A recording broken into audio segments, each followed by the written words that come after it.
Okay, thank you very much, everybody. It's an absolute pleasure to be with you.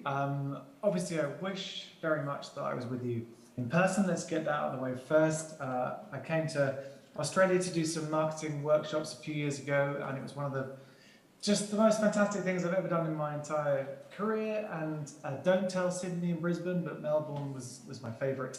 But here I am in my kitchen. It's midnight. I do have gin, which is exciting. I've never done a presentation with gin before, and I'm really looking forward to talking to you. I've actually got the live Q&A thing open on another screen, so I would totally encourage you to basically interrupt digitally at any point. I would love to have questions as we go along, but also just comments. If you've got stuff you want to share, if things that you've tried out and you want to tell your peers about, I would just say go for it with the live Q&A app thing, and I'll pick stuff up as we go along. So I work with a lot of libraries, and they talked about how exciting social media became when the pandemic first hit, right? There was this kind of period where obviously, first of all, we adjusted to the extraordinary change of the pandemic, and then everybody started to interact online more, and social media, which was always quite a good thing for libraries, became an exciting place to be because we were developing relationships with our users.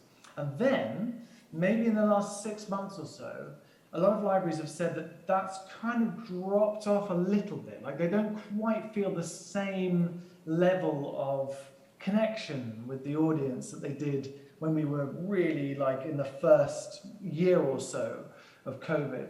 And some libraries have basically said, how do we feel re-energized about this stuff? How do we refresh our approach to social media? And I was trying to think about the fact that you, the audience that I'm looking at now, could be from maybe 5 or 6 different sectors of librarianship. Right? It's not that everyone's from public libraries or everyone's from academic libraries or health libraries or special libraries. So what's universally true about social media that would apply to all of us? What are the things that matter to all of us? Because it's not as simple as saying Instagram's really important, because it might be, but it might not be. It depends on where you're working, what you're doing. So what I've come up with is a library social media manifesto, which I hope is applicable to all the different sectors of librarianship, and that I hope will kind of provide a way of re-energizing and refreshing people's approach to social media and their kind of good feeling towards it and all the connections that we made with our audiences. So that's what we're talking about today, and as I say, hit me with questions and comments throughout if you have any that you would like to ask or say. So I think that there is plenty of problems around social media in a kind of global sense. I don't think we're going to look back particularly fondly on stuff that the social media companies are doing at the moment when we recall this period of history. However, if we're going to be selfish about it and just think of it from a library point of view, it is a pretty great gift. There was a thing about 10 years ago where everyone talked about social media as being, it was great because you could go to where your users were. And I think some people got a bit bored of that, it became a bit kind of a hack thing to say. But I still think it's true, I still think it's important. But the fact that we can have a conversation with people where we reach them in the spaces that they're in without them having to come into our buildings to talk to us is a fantastic thing. We can inform them, we can keep them up to date with things, we can entertain, we can distract them, and we can also break down barriers because we all know there is still a kind of hangover from the idea that libraries are very serious and austere. And I genuinely think if you can make your users feel good about the way you're interacting with them online, they will come into your building feeling better. They will come into your building more confident about coming and asking for help and thinking of the library as nice and approachable. So I think it's a pretty great thing for us, and it's worth making the most of. And the numbers just keep going up and up. The last thing you'd want is to invest loads of time in something which didn't have legs, right? So I don't know about you, I don't have marketing in my job title. I've got a load of other stuff I have to do apart from the marketing related stuff I do for my library. And if I'm going to fit this in, I don't want to be spending hours on something which might just disappear. So I feel like we can be encouraged by the numbers. I think this graph is interesting though. This is the only time I've ever seen a social media graph where there is a dip at any point. So according to this data from Statista, in 2020, you as a country went down 1% in your social media use, but then you leapt back up in 2021. So it is, generally speaking, going up and up and up. So we can feel confident that we're not wasting our time. All that said, I think it's actually very easy just to do social media without ever thinking about what we're trying to achieve. Like, I'm not talking about for ourselves. I'm not talking about individual, like my own Twitter account. I'm talking about for our organisation. We can just get out there and do social media without ever having the time or the space to take a step back and say, what are we actually trying to achieve by being on social media at all? And how does this, like, are we achieving those goals? Are we doing the thing we set out to do? So the first, I don't know what you'd say, tenet in my manifesto is we will have purpose. Like, we will work out what it is we're trying to do, and then we'll do that, rather than just reacting and existing on social media without necessarily knowing exactly what we're there for. So I think a lot of the time, it is common that library social media presences are sort of built upside down. We join a platform because we think we should be there, and then we find the use for that platform. And so it's an interesting, particularly those of us that work in academic libraries, there's an interesting pattern where basically we will realise a social media platform is good, join it, and then slightly ruin it for the people there because we're not as cool as they are. So we kind of chase them across the social media landscape, from Facebook to Twitter to Instagram and then to TikTok. It would be better if things happened the other way around, where there was a sort of a need that came up, and then the social media fulfilled it, like joining the platform fulfilled the user need. And it's not too late to turn this upside down and do this. We just need a bit of time. We just need a bit of space. We just need to think, like, what is the need and how do we use this platform to fulfill it? So I'm hoping that everything is working and you're seeing my screen. I can see, can you just wave at me if you can see my screen? Okay, thank you so much, waving people. I very much appreciate that. So on the screen here, we've got a bunch of potential reasons, right, where this is why we are there as a library on social media. And I've left two cells of this table at the bottom blank because there's bound to be lots of reasons that you can think of that I've not put down on the screen. This is not an exhaustive list, right? This is just things that came to my mind. And I think focus can really help with your social media. So one of the useful things to do is to pick maybe 4 or 5 things and make that the main priority. Now, that's not to say you're not going to do any of the rest of the stuff. It just means these are the things you're going to concentrate on, right? So it might be that keeping users up to date, that's just a really big part of what we're doing. But also, so is making the library a bit more approachable. We're trying to make sure that people realize we're quite nice and quite fun. Promoting specific services, that might be a goal for the social media. Getting some dialogue going, answering some questions, but also maybe giving the users some tips and some tricks and some kind of hacks. Maybe those are the 5 priorities. Maybe they're not. Maybe there are 5 completely different ones for every single person in this room. The point being, pick a set of things which support your organisational aims, right? And then use social media to do them, and you'll start to feel it working better because you've got focus. Like, it feels like if we can be all things to all people, that should be great. But actually, it doesn't necessarily work that way. If we're too diffuse, then people don't know us for anything. And then it becomes harder to make our social media work. So basically, having a purpose, like wipe the slate clean and think, right, what are we trying to do here as a library? And maybe when you think of it afresh, it'll be the exact things you were doing before. That's absolutely fine. It's about having that conversation internally with anyone who you think might be useful to have it with. What are we here for? What are we trying to do? And are we actually doing that? And I think the users benefit from that as well as us, because when you get a bit of momentum, when you get a bit of a sense of that's what this library does in this space, then that tends to work well. It tends to be rewarding for the user. The second thing in the manifesto is we will coordinate. So when we're kind of trying to get a key message out into the world, when we post it over multiple channels, then more people see it. And of course that's good because we want to reach as many of our users as possible. So if we post something on Twitter, we also post it on Instagram, and we have it on our digital screens in our library, then we've got a decent chance of a lot of people seeing it. What is really useful though is when people see it more than once. That's why it is worth coordinating the social media, and also coordinating the social media with the not social media. So the more traditional marketing channels we have available to us, if they can talk the same language at the same time as the social media, that's really, really good. Because if I see a message from you, the library, even if I'm interested in it, I might not act on it first time I see it. I'm super busy, I'm stressed out, life there's a lot going on. Even if I think, oh yeah, that's interesting, I quite like the idea of that, I'm still not going onto a computer, logging into something and signing up for something or visiting the building. I'm just thinking, oh yeah, I should do that, but I haven't taken that next step. When I see the piece of marketing a second time in another context, that might be the time when I actually do something I wasn't going to do before. And that's really, really important. What we're not trying to do is just duplicate across all the different platforms.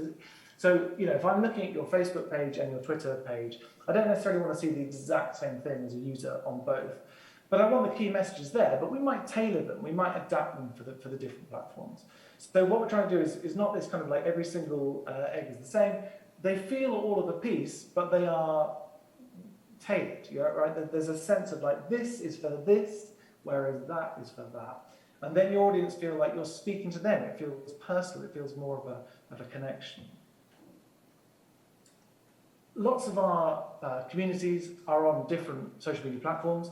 How do we know which ones, how do we know which people are on which platforms and how to reach them? Now, this is not an easy question with a definitive answer. One of the ways we can do that is literally just asking them. I mean, I'm not normally a fan of surveys, but a really basic, simple survey, three question survey can be really effective. And you could do one about social media. Like question one, how do you find out about library changes? Like, what is your method of getting news about the library? Question two, which of these social media platforms are you on? Question three, which of these social media platforms would you like to hear from the library on? That would be useful. Doing some UX where you actually talk to users and say, how do you find out about stuff? We did that recently in my library, and basically what we learned was every single undergraduate only really gets news from Instagram. And so as a result of that, we've stepped up how we use Instagram, and it's been useful as a result. That won't be the case for everybody. If you're in a health library, for example, maybe Instagram's not useful at all, but speaking to your users will tell you that. What you can do is you can look at demographic data. So this is a slightly hard to take in graph, right? Which I'll take you through the kind of bit that I want to show you of. So this is the question: which social network do you use most often? So it's not that people are only using one or the other of these. It's the one that they turn to the most. So you can see that it's the percentage along the bottom. It's the age ranges down the left-hand side. So there is a skewing towards Instagram in the youngest age group there. Also, TikTok is extremely popular in the 16 to 24, and then super diminishing returns instantly that you leave 24. Like you turn 25 and suddenly you have no idea how to do memes and dancing and lip sync. Twitter is weirdly consistent. If you look at Twitter down the right-hand side, it looks small, but 5% doesn't seem very much. That doesn't mean only 5% of people use Twitter, it's just only 5% of them use it most often. But it's 5 for the first bracket, 6 for the second, 8 for the third, 6 for the fourth. It is strangely popular amongst all the age ranges there. So you can be kind of confident, if you're using Twitter, that you're reaching quite a wide variety of people. You can be kind of confident, if you're using Instagram or TikTok, that you're reaching a younger demographic, and you can be kind of confident if you're using Facebook that you're reaching an older demographic. Now, this is not a bulletproof way of social media strategizing, right? But it is helpful. It is helpful to think we've got slightly different people being reached by these channels, right? So generally speaking, and this is broad brush strokes, YouTube is pretty universal. Okay, so if you can make a video which helps your users understand something, then they will probably find it if it's on YouTube. You can embed it on the website or wherever, and they can find it there too. But the fact is, everybody is on YouTube. Facebook is still the most popular social media network, but lots of young people are going. If you're in an academic library, it's increasingly irrelevant or decreasingly relevant, whichever way you want to put it. Whereas in public libraries, I think it's still really, really important. Twitter, it's got that even spread. It's particularly good for 35 to 44-year-olds. So I've got 2 years left of it being relevant for me. It's really good for interaction. So Twitter has problems, but it is great for dialogue with users. It's kind of hard to beat for having a conversation that involves a lot of people. And then there is Instagram. And I think Instagram is the most interesting one for libraries at the moment. It's growing all the time. It is genuinely worth putting time into, but it is more complicated than the others. So you kind of have to plan. There's several different content types. Generally speaking, if you've got an Instagram account as a library, if you can post to the grid 3 or 4 times a week and then post to your stories a bit more regularly, you will find that you're getting messages out to users that way, so it's worth having. And then there is TikTok, and as we saw in that graph, it's extremely skewed towards the younger audience.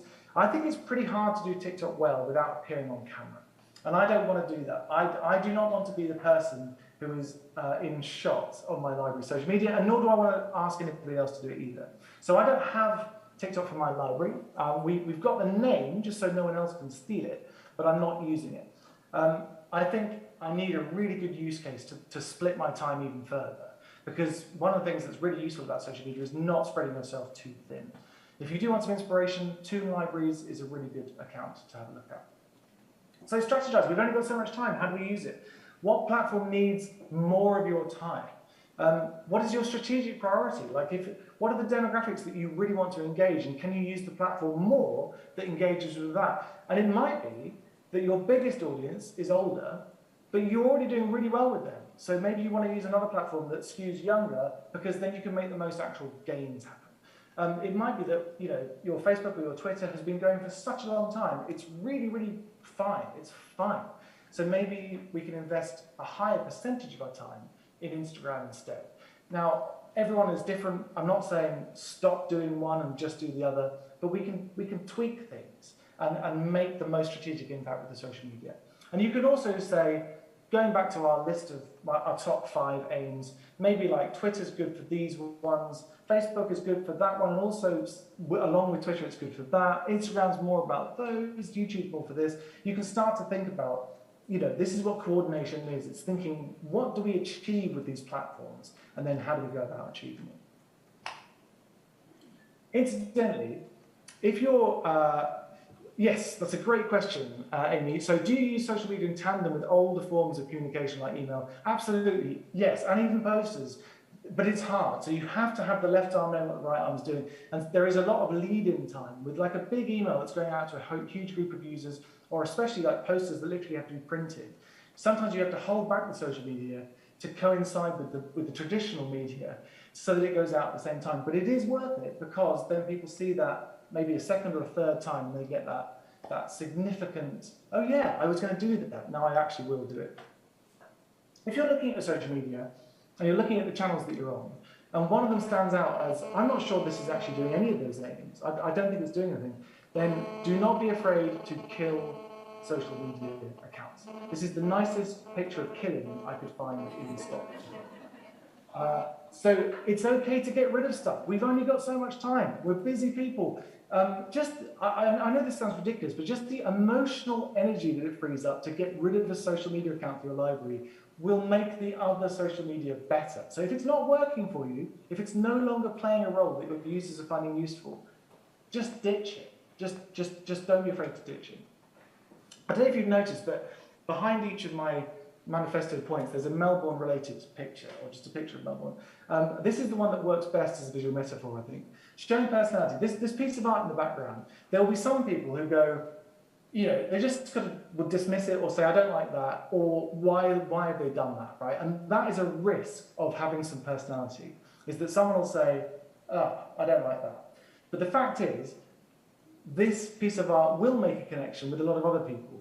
And it is okay to not please everybody. I don't want to insult anyone, but I don't necessarily want to please everyone. And showing personality is really, really important in social media. Is there an app where I can post onto multiple social media platforms at once? So there is, Vincent. You can use stuff like Hootsuite, for example, where it can post to more than one channel. However, I wouldn't do that because the platforms are different. There are different rules of engagement, different things that suit them. So duplicating content across them is not necessarily always something that your users are going to actually appreciate. So if possible, I wouldn't just auto-post across the platforms. So personality. Consistency is overrated. We all think we should be consistent. We don't necessarily need to be. What I'm trying to say really is that more than one personality in your social media is better than no personality at all, right? So if you post on a Monday and Tuesday and your colleague posts on a Thursday and they are different to you, that is okay. It's better that than smoothing all the rough edges away and leaving just a generic no personality tone in its place. Liz says, is it worth using LinkedIn? That is very sector dependent, I would say. Essentially, the smaller your audience, the more LinkedIn is likely to help. So if you're in a medical practice, if you're in a business like pharma, if you're in a law practice, you could potentially connect to every single member of your audience on LinkedIn. And then you get useful updates from them. If you're in a public or academic library, the audience is too big, and I wouldn't worry about LinkedIn. Personally, that's just my take on it. So putting personality means giving a little of yourself and taking a bit of a risk, and it means being creative. And be creative is such a trite phrase. What I mean by that is, if you've got a choice between, should I do this thing that we do all the time, or should I do this thing which I think might be quite good, but I don't know if everybody else will think it's good. Just try that one. Just try it. Yeah, that's a really good question from Tony. How do you gradually introduce personality? I would say, literally, as you say, just introduce it gradually. Just occasional tweets where you're thinking, I'm going to use my own voice for this, and that's fine. I can still say we rather than I, but I'm going to put my own personality into this tweet, and I'm going to see how it goes, because this, thank you, Tony, because it leads me to my next slide. Social media disappears so fast. Like, a terrible mistake will be there forever, right? Don't get me wrong. If you say something really bad, people are going to know about it. But if you just try something and it falls a bit flat, there's just a million tweets in the next 3 minutes that will just bury it. It goes by so fast. Taking a small risk on social media is not like hanging upside down over a path where if you get it wrong, there's really serious consequences. If you just take it, like, I'm going to try something a little bit silly and see how my audience reacts. And if they like it, you'll know. And if they don't, it just passes. It's fine.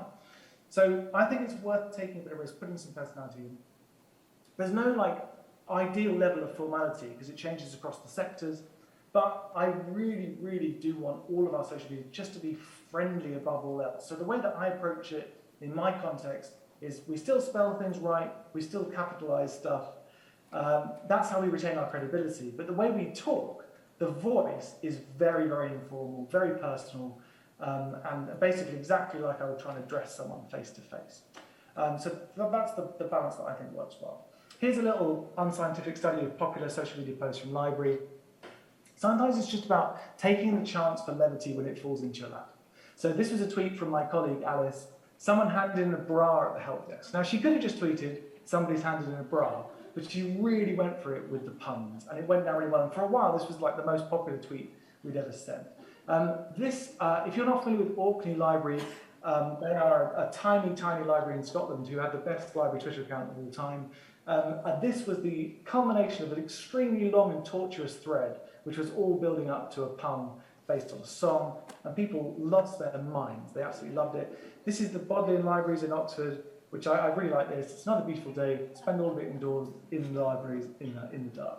Sometimes it's about sass. This is possibly the most popular library tweet of all time. You can see what it says. It doesn't say, please do not use cheese as a bookmark. It just says that. And it's really good. University of Liverpool are very good at this. They have form for this. Please don't shelve sandwiches. If you need help differentiating between books and food, ask a member of staff, #experts. Sometimes whimsy goes down really well. When we had a load of robins seeking warmth in our libraries because we couldn't close the sodding windows because of COVID, the students took a load of photos of robins just like studying over their shoulders, and they loved it when we put them all together into a thread. This is a public library.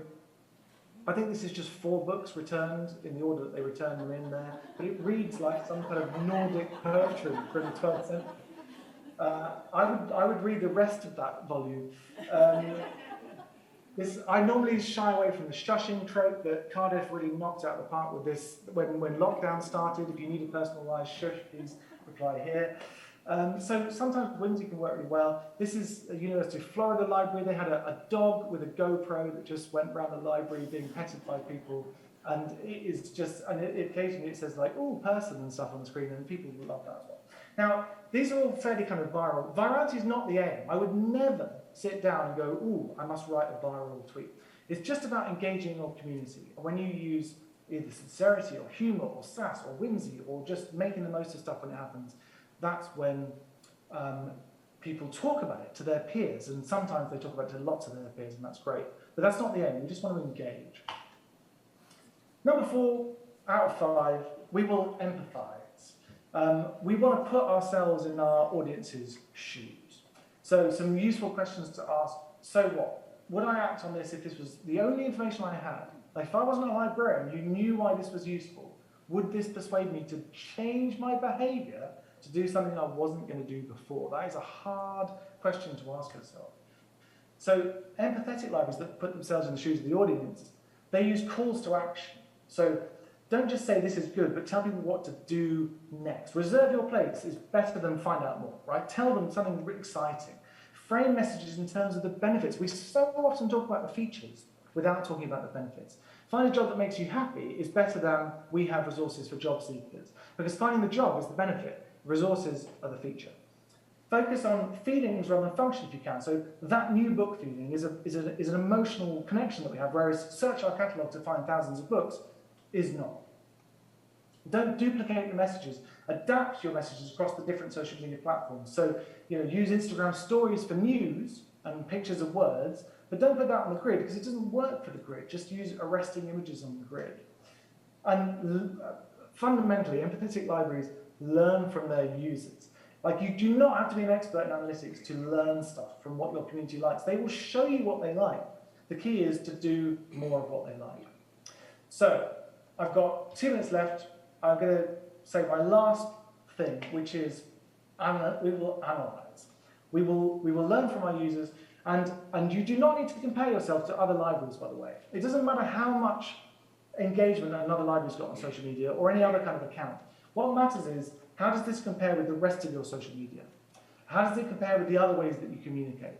If you're improving, if you're getting more engagement, then that's great. And 10 people liking a tweet is better than 5 people liking a tweet. It doesn't matter if the library down the road has 100. It's about the fact that you're increasing your engagement. So don't let analytics overwhelm you. Honestly, like the built-in analytics on Facebook or Twitter or YouTube, you can spend 10 minutes and you can learn stuff that you can make changes as a result of. So just hovering over your posts on Instagram, just looking at the posts that went well and went badly is enough to learn what your audience likes and to do more of the same.